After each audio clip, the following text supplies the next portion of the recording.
for my cue. It's Brandon's turn.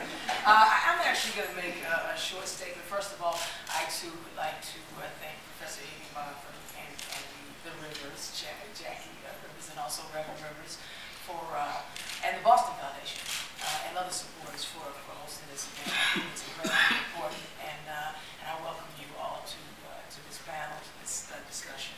The statement that I have to make is relatively simple. I believe that everyone here is a fan of the show. So to a certain extent, I don't want to preach to the converted.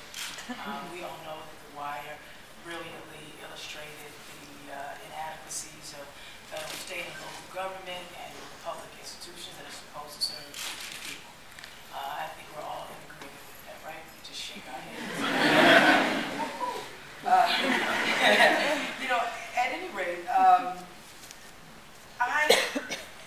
since I've been working with high-risk young people in underprivileged communities over the last year or so,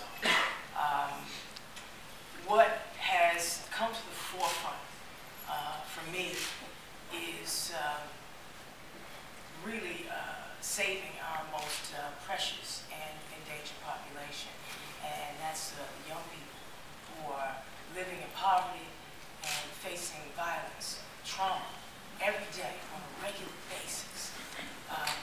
This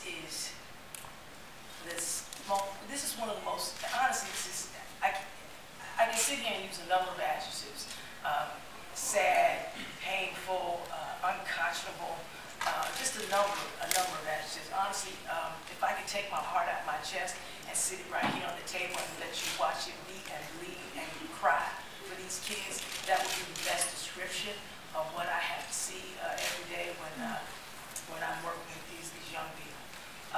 So I'd like to focus the content of my remarks on those young people, the plight that they have to live with. Certainly, our esteemed professors will speak to you, or speak to I guess the injustices of certain social structures that help create this dilemma. And I think it's very important for us to recognize that, and you all as young academics, you know, up and coming folks who will be influential in recreating our society and these institutions. I think it's incredibly important that these are the folks that educate you so that you can work on that level.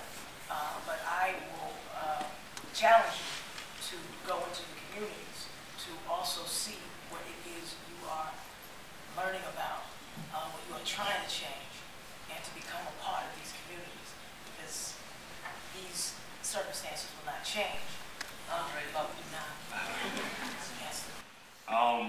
This is I'm gonna try not to make it as emotional as it feels right now to hear these professors talk about the show the way they did, and then to realize that in my mind, when I first got it, it was just a job.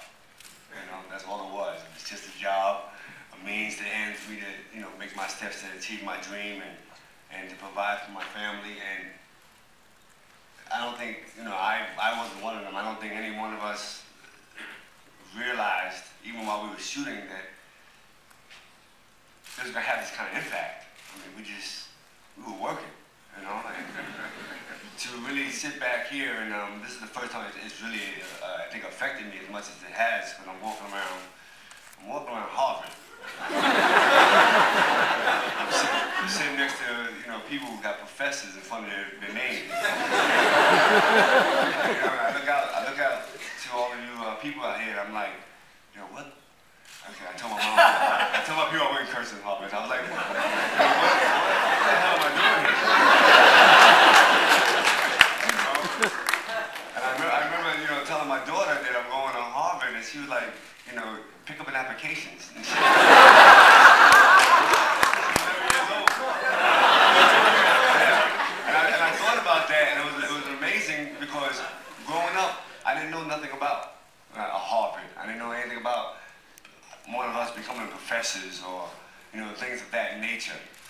That just was, that was not even thought about. My father, when Barack Obama became president, my father called me and was like, well, if I really believed it, I'd have made you study harder.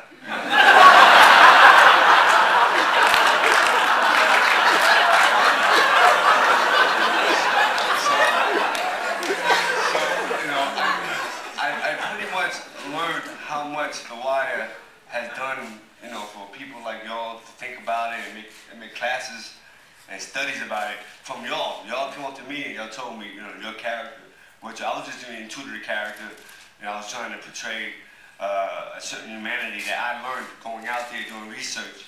And I think that's one of the main focuses for me of the show was, it was trying to show that, these people matter.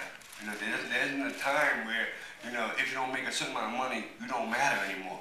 And, you got Baltimore, you got Detroit, you got Pittsburgh, you got places where you're just forgotten, you're done. You're not relevant.